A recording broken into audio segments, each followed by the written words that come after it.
Good evening and welcome back to the question and answer series. We'll get right to the questions. A lot of people had asked if they need to make berachas הגומל after they came out, they got well after they were sick with the coronavirus. The thing is like this, we mentioned it already in one of the previous lessons, that basically a person which was in hospital or a person which needed oxygen because his oxygen level was below 90, he has to make l'chol hadayas berachas הגומל, because that's a real choile l'chol hadayas, and that's no question. People who did not have a problem with their oxygen, but they were basically in bed for a while, let's say 2 weeks, if they're, let's say, from 55 and older, they should hear berachas הגומל and be yoitze as shemaya koine by hearing somebody else which does make a bracha v'shem malchis, and he should be yoitze with their bracha. So again, people who had oxygen or they were in hospital for a while, there's no shaila that they should make berachas הגומל v'shem malchis. But people who had no problem breathing, but they were in bed for a while, if they were older people, that means, let's say 60, 65 and older, it's kedai that they should basically hear berachas הגומל for somebody else in be yoitze. People who were younger than that, only if they were really sick, they could be yoitze for somebody else. If not, they don't need to be yoitze. But a person from 65 and older should be yoitze from a person who makes the bracha b'shem malchis. Next question: are children permitted to read personal letters, emails, and going through the computer, etc., of a deceased parent? What are the guidelines? We know there's the Acherem, the Rabbeinu Gershon, that you should not read somebody else's mail. It's mentioned in Shivas Maram Rottenberg. It's mentioned in Shivas Maram Minz. It's quite known Chayrem the Rabbeinu Gershon. What is the reason that you're not permitted to read somebody else's letters? Now, we have a couple of reasons for it, which we see in the Poskim. There's one reason, that means you might read stuff which was basically you don't need to know. It's rechilas. That's one of the reasons which the Poskim bring. There's a reason that you're a shoyle shloim das. You're basically asking, you're borrowing something for somebody else, shloim das, without his permission. Which the Allah is shloim das is a gazlan. If the tam is shloim das, and you're a gazlan, so that's also even to read a letter from a goy. If the reason is because l'sayach ruchel ba'amecha, that does not apply about goy, because it says ba'amecha. There's a third reason which the Poskim bring, v'haftu l'rayach kamoichu. We know the Gemara, mad alach sana, whatever you don't like, people should do to you, you shouldn't do to somebody else. And nobody likes and wants that somebody else should read your personal diary or personal letters and notes which you wrote. So therefore, it's also after rayach kamoichu, and then again, that's shaykh only for a rayachu, that's for a yid, and does not apply for a non-yid. There is another reason which the Poskim bring is mitzat hezik. That means sometimes that when you read the stuff, you mazik the person who sent the letter. Now, a person which is basically deceased is still b'chlal rayechu. So all the reasons which goes about rayechu, that means v'afta rayechu kamoichu, or the reason which we said before, shoy shloim das, als l'sayach ruchel ba'amechu, a person which is deceased is still begeder from Raechu, and therefore you're also to read this stuff. If the reason is the Gnaives Das, we know that there's no such thing as Gnaive of a deceased person. You cannot steal his money, so you cannot steal also his Das. So therefore, if this is the reason, you have no problem. Now the poskim have also a whole shmiz if the issa to read somebody else's mail is because the person who got the mail or the person who sent the mail. And there is machloikas, there are some dayas who say it's because of people who send it, and some poskim say it's because the person who got it. Now, if the reason is because the people who sent it, so if the people are still alive, you have to get permission of the people who sent the letters. But if the reason is not because of the person who sent it, it is because the person who got it, so therefore there's no such thing as asking permission. So Lamaisi, the poskim say that it might be a very complicated issue to look over somebody else's letters, even your parents, even when they're deceased. But sometimes you have to know what's written over there. It might help you financially or other things which you need to know. So the conclusion of the poskim is that basically you should take these letters which you see that is personal. Now a lot of times you see your father's stuff which is basically, you see it's not personal items. Personal stuff, it's letters which he got, which he sent, but you right away see it's public knowledge. But when you come across a letter which is basically, you start seeing it's a personal letter, so the poskim say that you should give it for a rov. Some poskim say give it for 3 rabbonim, like a bezdin, and they should be pasken that it's negaya for you to know or not negaya for you to know, or it is a thing which you should be able to read or not be able to read, and then you could read it. But if you come across a personal note or letter, you shouldn't read it along with somebody else paskens to that you can read it. Again, we are talking about stuff which is, you see, it's obvious, it's personal information, or intimate information.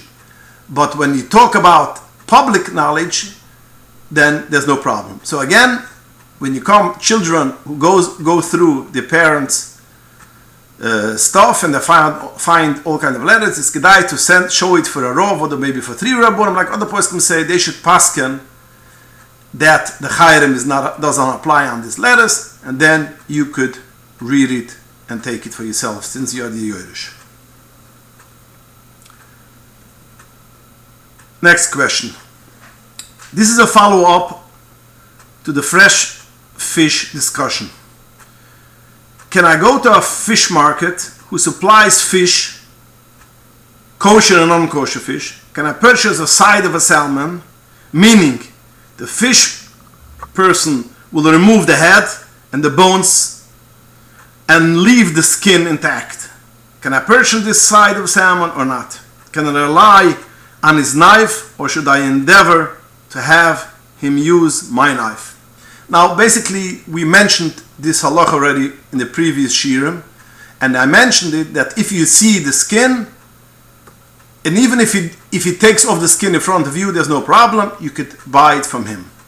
Now if you want to bring along your knife, tuvu olav bruche is for sure, it's a nice thing. I know one of the fish stores in Monsey told me that the Rav HaMachshir asked him that if it's possible, you should take along a knife to the market, they should use his knife. But halachically, even if the guy, the fishman, uses his own knife, and with the same knife he cut non-kosher fish, you could still buy it by him, and then you have to wash it very well the fish. It should be, you should take off if anything stuck to it from a non-kosher fish, and it's permissible to use.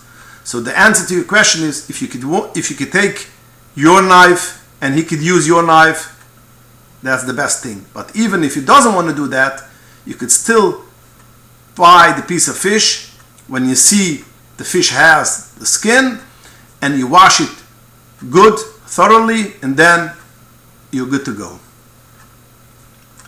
Next question. Are girls permitted to sing on the bus when they go to a field trip, when the driver is a man? This is a common question which every year we get some kind of questions from schools. And the answer is, if the driver is a Yid, no. The girls cannot sing on the bus. Because we know, Kol Be'isha Erve. A man is not permitted to hear a girl singing. So therefore, if the driver is a Yid, the children are not permitted to sing. Now, how old comes the Isser? The answer to this is like this. If the girls are basically from 9 years old and older, it's also basically that they should sing.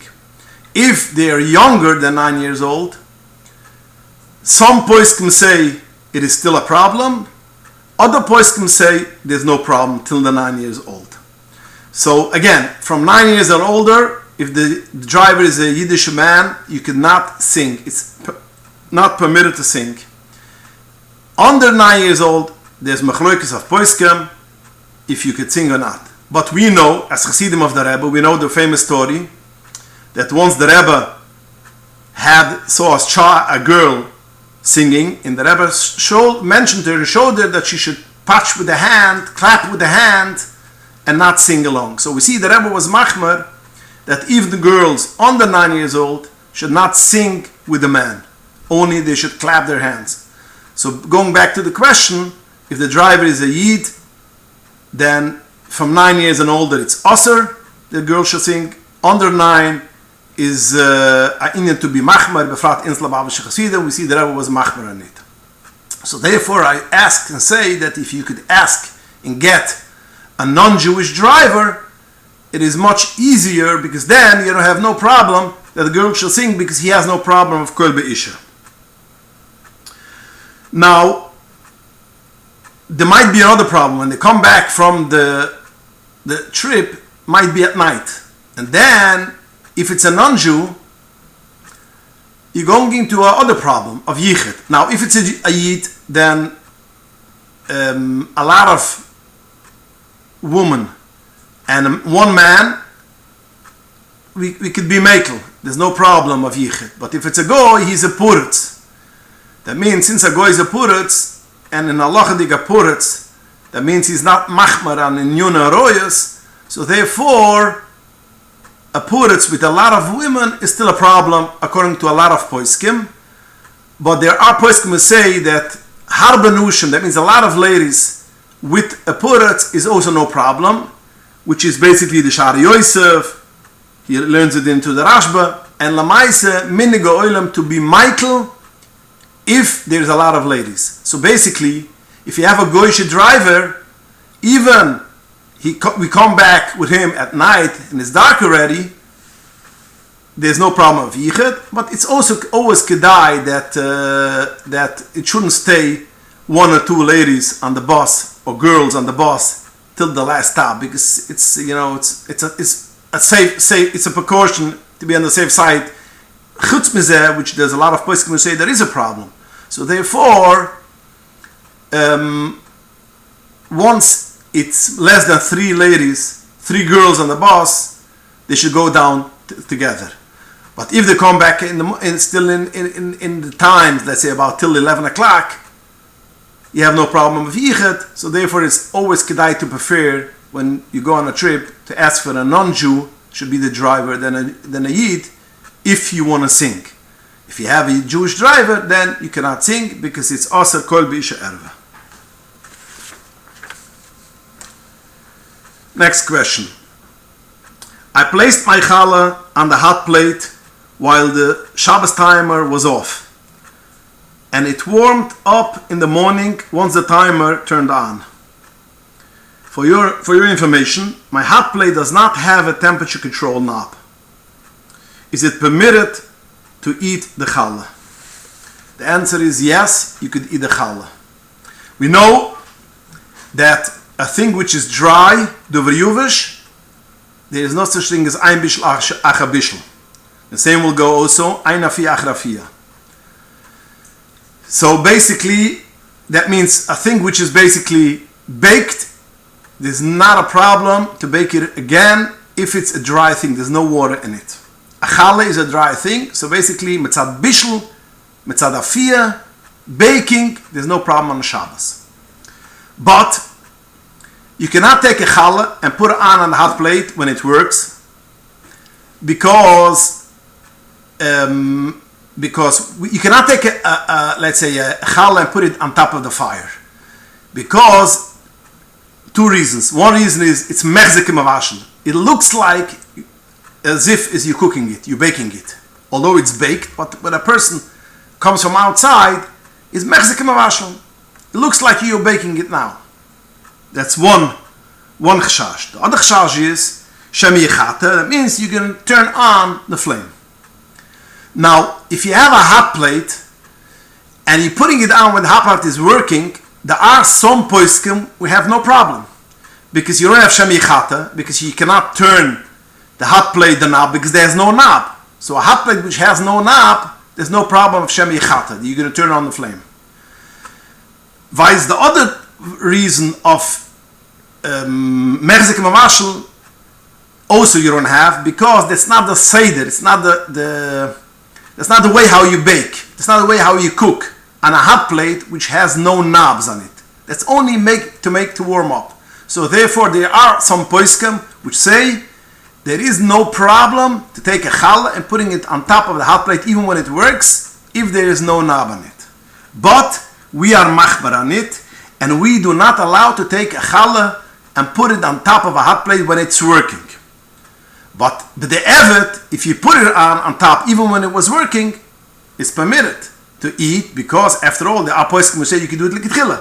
Now if some poskim say you do it tchila, you cannot aser it at least with the evet. In our case it's even better, because you put it on top of the hot plate when it wasn't on.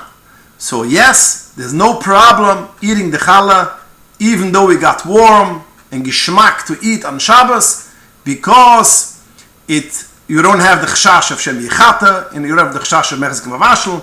In al kapunam, with the evet, there's no problem. What is the ideal thing to do if you want to have warm challah? You take the challah and you put it on top of a pot which is basically on the fire. That means on top of the cholent, on top of the chicken soup. But you have to remember, the challah becomes fleshig. But that's a thing which you could do like itchila, taking a challah and putting it on top of the cholent, and it becomes warm, and that's like itchila to do on Shabbos. Question: can I drink a coffee on the airplane? Okay, the question goes most probably if you could drink a coffee mitzad bishul akim. Now, since they are cooking the coffee beans, boiling it, and so maybe there's a problem of bishul akim. Now, there's a machlokes poskim if there is bishul akim on coffee. There's a famous Radvas which writes that there's no such thing as bishul akim by coffee. Why? We know there's two tnuim conditions which has to be met in order there should be a problem of bishul akim. One has to be that you cannot eat it raw. You can only eat it if it's cooked. If it's a food which you could eat even when it's not cooked, and a goy cooked it, there's no bishul akim. That's one condition. The second condition is it has to be a food which basically is a chashuv food. Chashuv food means you eat it. Oil al shilchem maluchim is the lotion of poskim. It goes a shilchem maluchim, which basically the poskim give the mashal. If you can eat it, you serve it by a chasana or a nice meal. That's called oil shilchem maluchim. That means if somebody eats it as a nash, that's something else. That's not oil shilchem maluchim. But it has to be served on a suda, which is basically a chashuv suda, a nice suda. If it doesn't meet these two criteria, basically there's no such thing as bishul akim. The Radva says there's a third criteria also, that even when it is oil al shilchem manuchem, and even it is a thing which you cannot eat when it's raw, so according to some poskim there's a problem with bishul akim. He says it doesn't, if it's not lalafas boy is hapas, that means it's not made as a side dish to food, there's no problem of bishul akim. So according to the Radvaz, of course, there's no problem because it's not made lalafas as a pas, not as high dish. According to the other poskim, which do not agree with the Radvaz, we don't need the lavas as a pas, which is pashtas mashma shichanurach. So we would say that basically coffee beans is a problem because you cannot eat coffee beans when it's raw, and it's oilem shilcham anucham. You know, by fancy dinners they give coffee. But even though most of the poskim right, there's no problem of bishul akim for a couple of reasons. One of the reasons is because the coffee the flavor gets bottled to the water, and this is almost commonly accepted by most poskim that coffee on an airplane or wherever it should be, there's no such a thing as bishul akim on coffee. But you have to remember, when you take a coffee or a tea in the airplane, you should use a plastic cup because they might give you a glass cup which basically has blias of chalav akim, etc. Another thing, you have to make sure, which basically it's almost impossible to make sure, so therefore there's an Indian to be machma not to drink a coffee because you don't know what's doing with the pots in what they cook the coffee, because it might be washed with dishes which is non-kosher. So therefore there are some people which are machma not to drink coffee on an airplane, but the poskim say that that's not a big issue because usually they wash the dishes not with other kelim, because it's big dishes which basically they wash it itself, and even if it happens to be that they washed it with something else, with the other kelim, usually they use soap, so it's pugam, so therefore yesh mukam lehukl to drink a coffee or a tea in a plastic cup on the airplane. Okay, we're going to stop here, and we'll continue Mitzvah Shem next week. And please join us next week for the next week's shiur, and send in your questions to inbox@anash.org. Again, inbox@anash.org, and good night.